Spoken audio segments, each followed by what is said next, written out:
Hey folks, it's been a month since I transplanted my pepper plants into these self-watering containers and want to take a look at how everything is going, and it looks pretty good, so let's take a look. So let's get a good view from over here. As you can see, pretty fantastic growth. They were pretty small when I first put them in, and a lot of vertical growth going on here, especially with that jalapeno. And over here as well. So let's just do these one by one here. We got the Anaheim, which is looking pretty fantastic.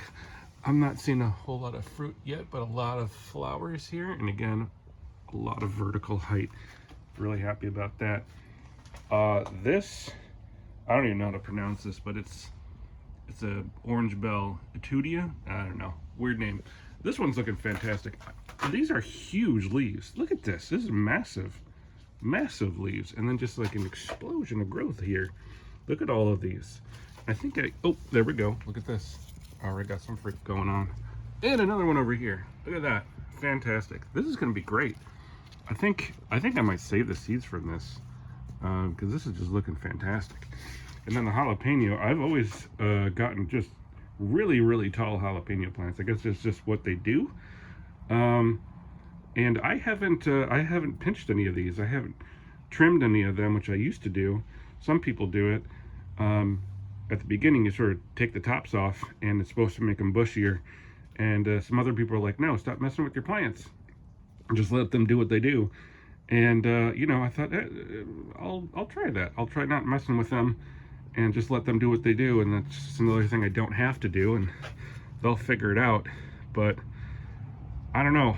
It's getting kind of close to the ceiling here, so I might have to, once they get about here, I might have to trim it back a bit. But yeah, this is looking fantastic. And look at this itty bitty little pepper here. So this is fantastic. This is looking like a tree trunk. Fantastic. This is the this is the fish pepper.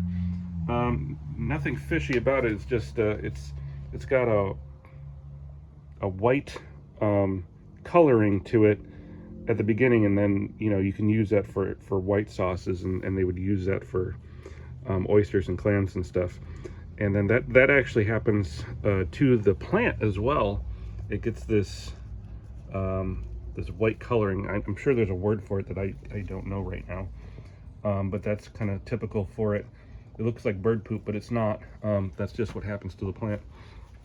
And then I did throw some watermelon seeds in there just to like see what happens. I've always wanted to grow watermelons just here. Why not?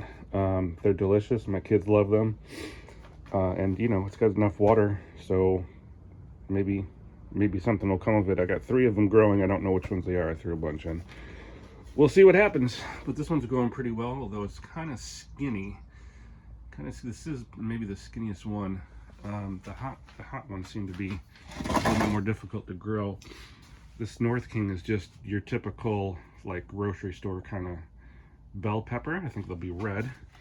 But again, look at this huge leaves. Fantastic growth. And a bunch of fruit or flowers up here. This is just great, really thick.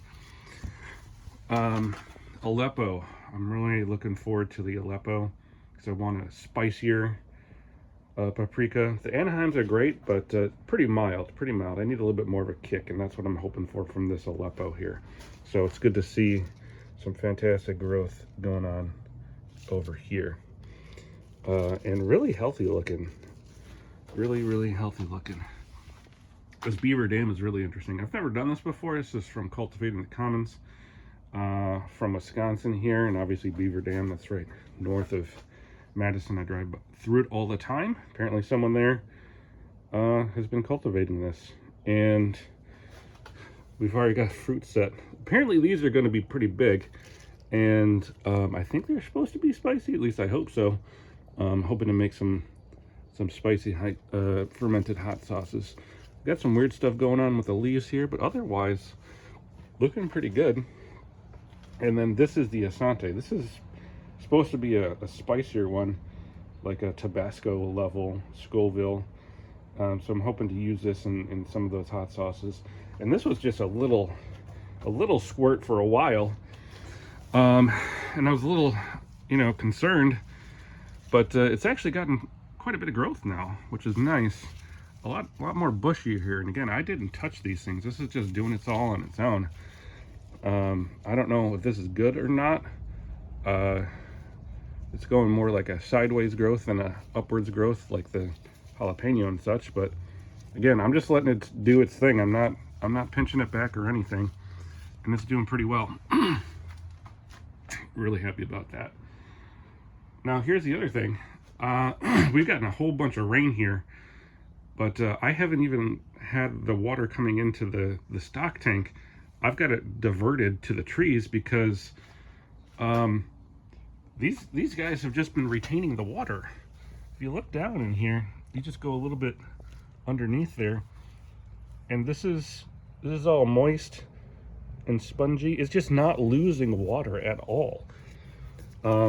It's pretty amazing how efficient it is with water. I haven't needed, in fact, I've got this turned off. I've got the main line here. This has been turned off for I think a week now, or maybe 4 or 5 days. So I just been trying. I know that peppers like to be, not completely soaked with water, so I'm trying to give it a little bit of a dry, a dry time, and I just had to turn the water off. I mean, we're in a greenhouse here, and it gets pretty hot, and the water is just. It's just incredibly efficient with water. I haven't had to do anything. I've had to turn it off to try and make sure that they get a little bit of that dry time. So I'm pretty happy with. I don't even know if I need that big of a stock tank. Because I haven't put any mulch on top. Because I don't want it to be waterlogged. Right? These are peppers. They need to have a little bit. Of dry material for getting their oxygen through their roots and stuff. But anyway, pretty happy with this. And here's just sort of a bigger view of everything. And we'll see how they do in the next month. See you next time.